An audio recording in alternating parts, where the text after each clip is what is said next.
Midnight news coming to you live from Algiers with me, Mariam Zian, to the headlines. Algerian President Abdelmajid Tebboune arrives in Addis Ababa to attend the African Union Summit. Algeria strengthens its bid for a seat on the AU Peace and Security Council, while African leaders discuss the establishment of an African credit rating agency. Also coming up in the latest developments on the Gaza truce, Hamas reaffirms its commitment to the ceasefire agreement, including prisoner exchanges, while Egypt and Bahrain call for Gaza reconstruction and reject forced displacement of Palestinians. In Sudan, the army advances towards strategic areas in Khartoum, while the Foreign Ministry condemns the Rapid Support Forces attack on a displaced persons camp as brutal, as hunger threatens thousands following the freeze on U.S. aid. And Russia announces preparations for talks with the U.S., while Zelensky insists Kiev will not accept any peace agreement without its approval.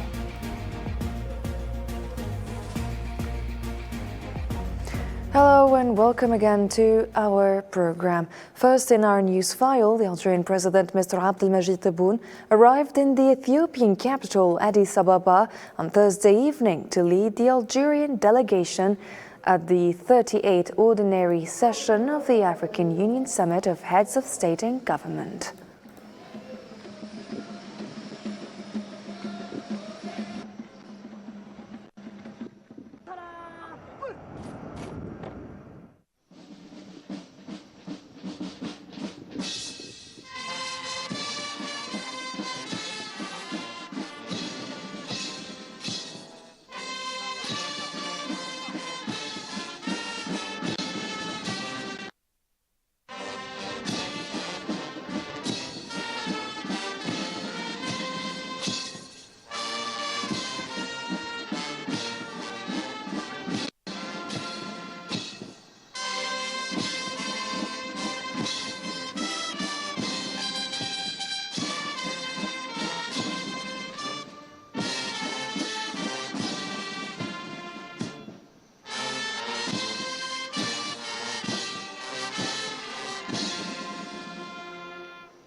Algeria has strengthened its chances of securing a seat on the African Union Peace and Security Council in the upcoming elections scheduled for next month.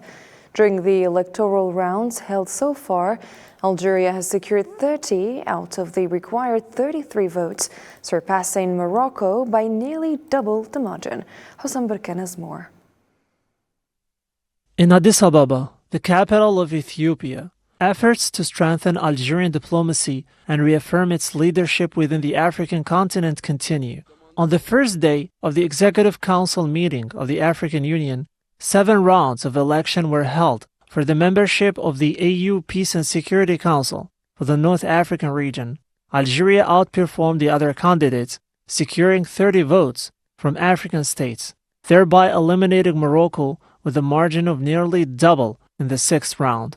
In a strong message underscoring the weight of the Algerian diplomacy at the African level, Algeria removed Morocco from the race, proving the kingdom's inability to compete due to the significant vote difference. Algeria secured 30 votes, while Morocco managed only 17.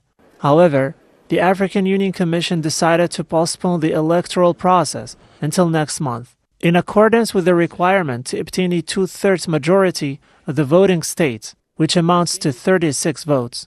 While Algeria moves forward with its diplomatic legacy and broad African support towards securing a seat on the AU Peace and Security Council to continue contributing to peace and security on the continent, Morocco remains engaged in its usual disinformation campaigns, ignoring the reality of its exclusion and even avoiding acknowledgement of its candidacy for the position. In the same context, Morocco suffered a major setback in its bid for a seat on the African Union Peace and Security Council, while Algeria came closer to securing its membership despite Rabat's conspiracies and maneuvers.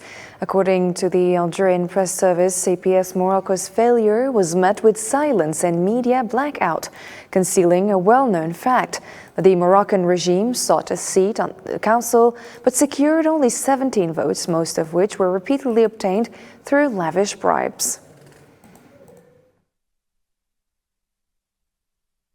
Morocco was a candidate for membership in the African Union's Peace and Security Council, but received a resounding blow from Algeria. Algeria secured 30 votes in the 6th round of voting, while Morocco received only 17 votes, most of which in return of bribes it paid with utmost generosity and without any shame. The issue of Moroccan bribes has become the main topic of discussion in the corridors of the African Union these days, with many representatives of member states openly expressing their contempt and disgust for this practice, describing it with the worst words. The Algerian news agency further stated that Morocco has no remaining diplomatic objectives or causes to advocate for, aside from obstructing Algeria's efforts and undermining its initiatives. Morocco, unlike other countries in the continental organization, no longer has political causes to defend, legitimate aspirations to advocate for, or respectable diplomatic goals to attract attention to.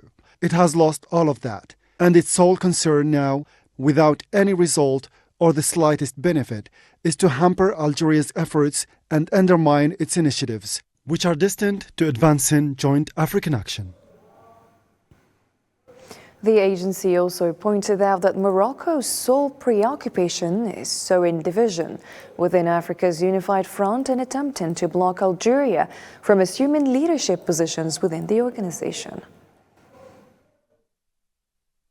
Indeed, Morocco's only obsession in the continental organization is to curb Algeria's strong position in Africa and to engage in desperate attempts to prevent Algeria from assuming leadership positions within the African Union, in addition to sowing divisions within the unified African bloc. Meanwhile, the 46th ordinary session of the African Union Executive Council resumed on Thursday, preparing for the AU Summit of Heads of State and Government on February 15 to 16. Attended by Algerian Minister of State and Foreign Affairs Ahmed Attaf, the session addresses key issues in African cooperation, including annual reports on the AU's activities, elections for the Peace and Security Council, the selection of 6 commissioners, finalizing the legal framework for the African Continental Free Trade Area, and approving the statute of the African Mechanism for Disasters, Preparedness and Response. Algerian Foreign Minister Ahmed Attaf met with his Ethiopian counterpart Gideon Timotheos to discuss strengthening bilateral relations in preparation for convening the Joint Governmental Committee. According to a statement from the Algerian Ministry of Foreign Affairs, the meeting took place on the sidelines of the AU Executive Council session in Addis Ababa and covered key issues on the Council's agenda, as well as the upcoming AU summit.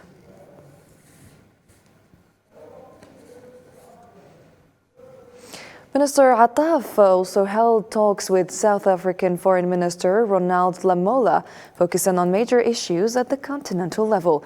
The two ministers reviewed South Africa's priorities as it chairs the G20 and discussed Algeria's participation in related meetings.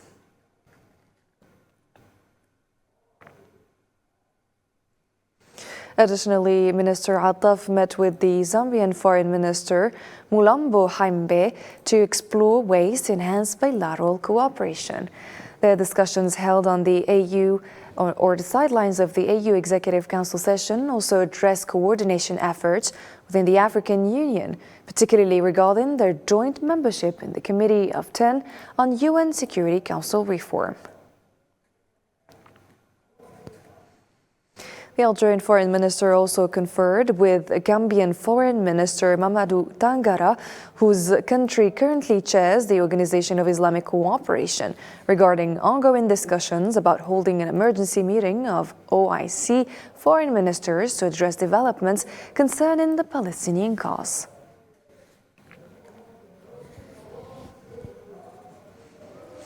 Moreover, Attaf met with Tanzanian Foreign Minister Mahmoud Thabit Kombo to discuss preparations for high-level bilateral engagements.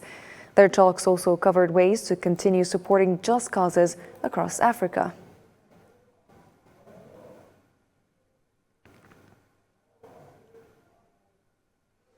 In the same context, Attaf also held talks with his counterpart, Baye Mohammed, the Minister of Foreign Affairs of the Union of the Comoros.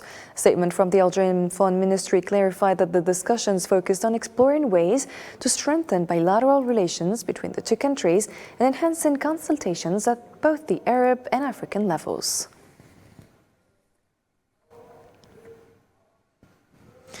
Meanwhile, participants in the 46th Ordinary Session of the African Union Executive Council in Addis Ababa, Ethiopia, highlighted Algeria's contributions to the continent's development and called for efforts to overcome the legacies of colonialism. Algeria is well known for its investment in education. It is well known for its investment in expertise in the financial sector. There are so many different sectors. Algerian engineers are well known on the continent. I want to make sure that we're using our connectivity to enrich the human capital. And the African Union plans to launch the continent's first credit rating agency. African leaders participating in the 38th Ordinary Session of the AU Summit will discuss the progress made in the ongoing technical work and define the agency's role in supporting financial stability and growth in Africa. Marwa Belhaiwer has the report. In a major step towards financial independence, the African Union is set to establish its own credit rating agency, aiming to reduce reliance on the 3 dominant global rating firms.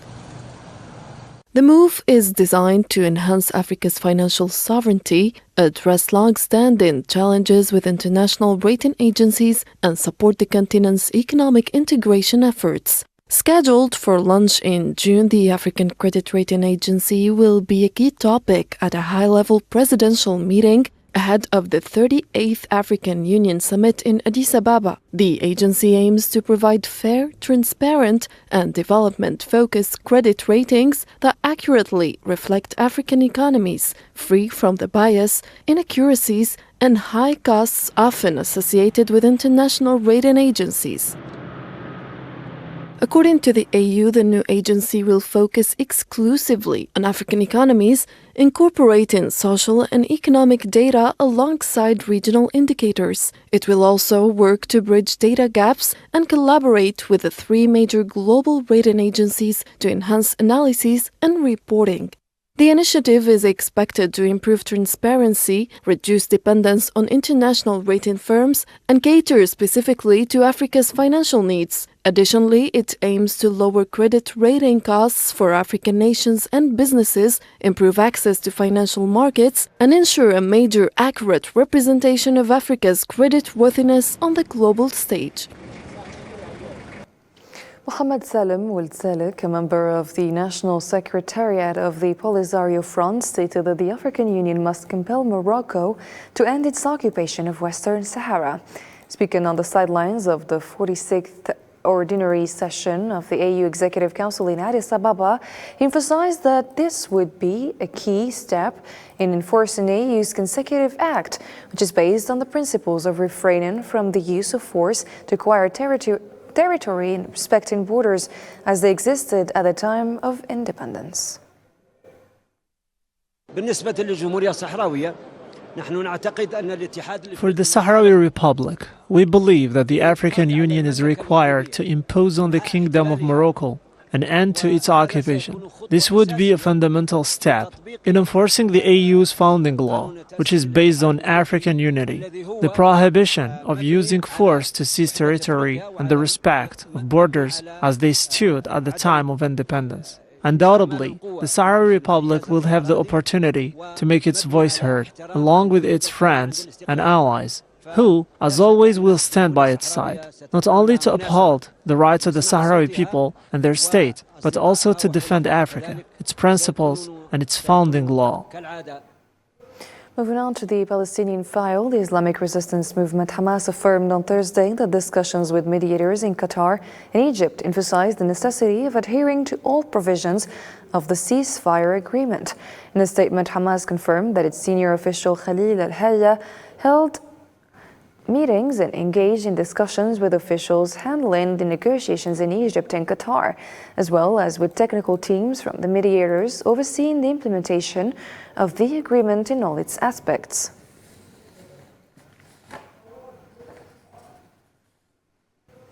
Local Palestinian sources reported that dozens of heavy machinery and mobile homes were lined up on the Egyptian side of the Rafah border crossing in preparation for entry into Gaza. This follows the recent entry of 10 trucks loaded with tents through the Rafah crossing into Gaza.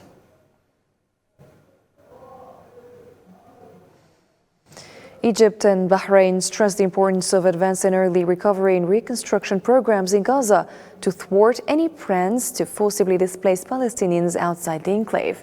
During a meeting, Egyptian Foreign Minister Badr Abdelati and his Bahraini counterpart Abdul Latif bin Rashid al-Zayani reaffirmed the need to pursue a lasting and just political solution to the Palestinian issue through a two-state solution, establishing an independent Palestinian state along the 1967 borders with East al-Quds as its capital. And hundreds of demonstrators marched through the streets of New York, protesting and rejecting Donald Trump's plans to displace Palestinians from Gaza. Local media outlets published footage on Thursday showing crowds of citizens filling the streets of New York, chanting slogans in support of Palestinian freedom.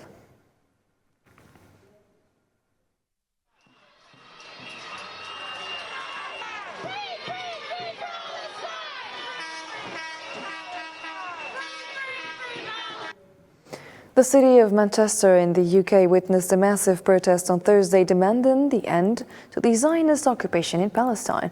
Participants raised banners condemning the occupation and expressed their rejection of US President Donald Trump's plans to relocate Palestinians to neighboring countries.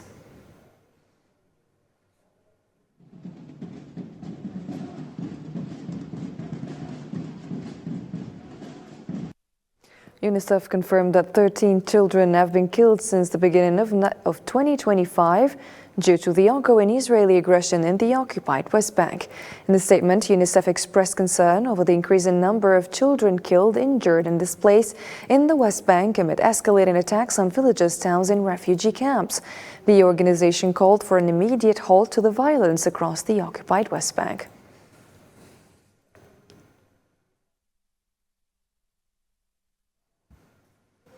Still in the Middle East, the Lebanese presidency confirmed that it is intensifying its contacts with what it described as influential countries to compel Israeli forces to withdraw from southern Lebanon by February 18.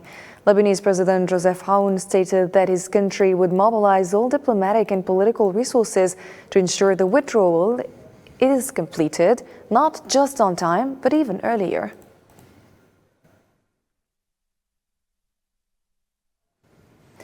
Israeli forces carried out a series of attacks and set fire to homes and villages and towns in southern Lebanon.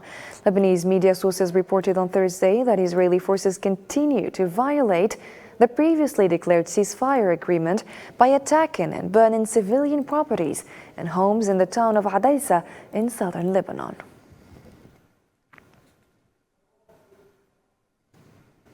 The Preparatory Committee for Syria's National Dialogue Conference announced that it has a historic opportunity to shape the future through a responsible national dialogue that strengthens Syrian unity and lays the foundation for a new phase of understanding, reconciliation and reconstruction. Committee member Huda Atasi stated that the conference aims to address social, political, economic and governance issues, establishing solid foundations for a future based on national consensus, justice, reform and inclusive representation. We're facing a historic opportunity to shape the features of Syria's future through an inclusive and responsible national dialogue that strengthens the unity of Syrians and lays the foundations for a new phase of understanding, consensus and construction. The Sudanese army continued advancing towards central Khartoum, towards the presidential palace amid fierce clashes with the rapid support forces as plumes of smoke rose from the area with the sound of powerful explosions. According to military sources on the ground, Sudanese army forces reached key areas in the capital or near the Republican Palace and gained control of the eastern entrance to the Soba Brigade, which connects Khartoum and East Nile south of the capital. The Sudanese Foreign Ministry described the RSF's attacks on the Zamzam refugee camp near Al-Fashir in western Sudan on Wednesday and Thursday as brutal. In a statement on Thursday, the ministry said that RSF forces escalated their aggression against displaced people by launching a direct ground assault on the camp, following the international community's disregard for their ongoing artillery shelling of the camp since December. The killers specifically targeted displaced people from specific tribal groups while preventing those fleeing from leaving the camp. The World Food Programme reported last week that the militia had detained food convoys heading to the camp for weeks, then forcibly diverted them. And Doctors Without Borders, MSF, has confirmed its inability to fill the gap left by the suspension of U.S. foreign humanitarian aid. MSF's medical team leader in Durman, Javed Abdelmunayem, told Agence France Presse that the immediate halt in U.S. funding has deadly consequences, describing it as yet another catastrophe for Sudanese people already suffering from violence, hunger and the collapse of the healthcare system.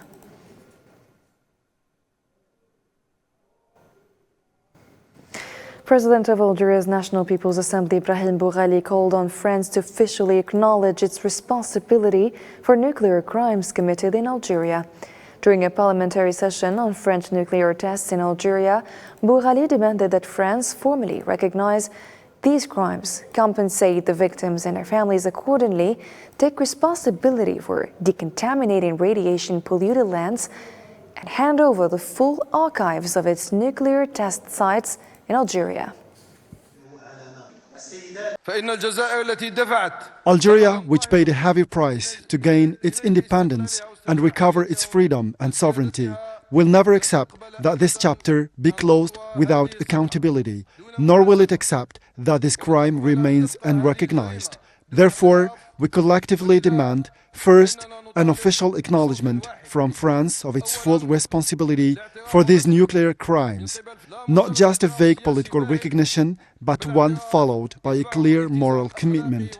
Second, compensating the victims of the nuclear explosions and their families in line with the scale of the tragedy they endured, and guaranteeing the legitimate right of Algerians to justice. Third, France must take responsibility for cleansing the lands polluted by nuclear radiation and nuclear waste, and hand over to Algeria the complete archive of the test sites so that our experts can assess the damage and take the necessary measures accordingly.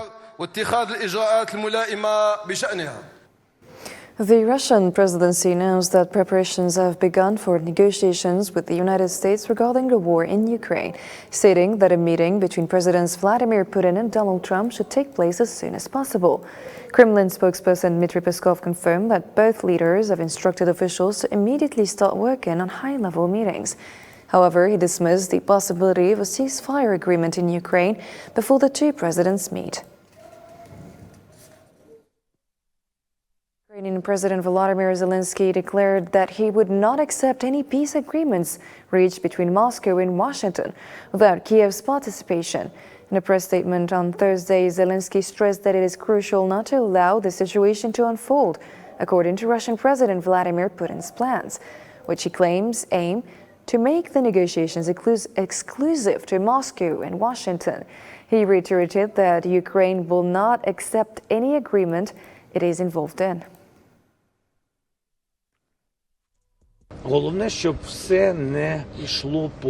It is important that everything does not go according to Russian President Vladimir Putin's plan, in which he wants to do everything to make his negotiations bilateral between him and the United States. We as a sovereign country simply will not be able to accept any agreements without us. U.S. President Donald Trump has threatened to impose retaliatory tariffs on any country that enacts tariffs on American imports. This move raises fears of an expanding global trade war after Trump warned that he would implement counter tariffs if any nation imposes duties on U.S. goods.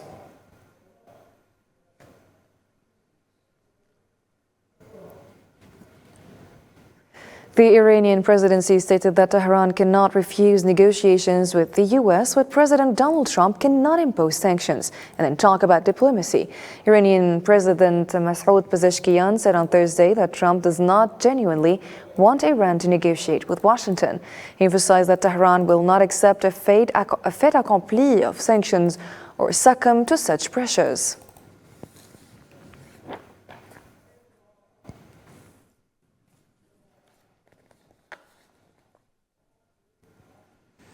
Ladies and gentlemen, that's all for tonight's program. Our platforms and news websites remain available around the clock. Thank you for watching and have a good night.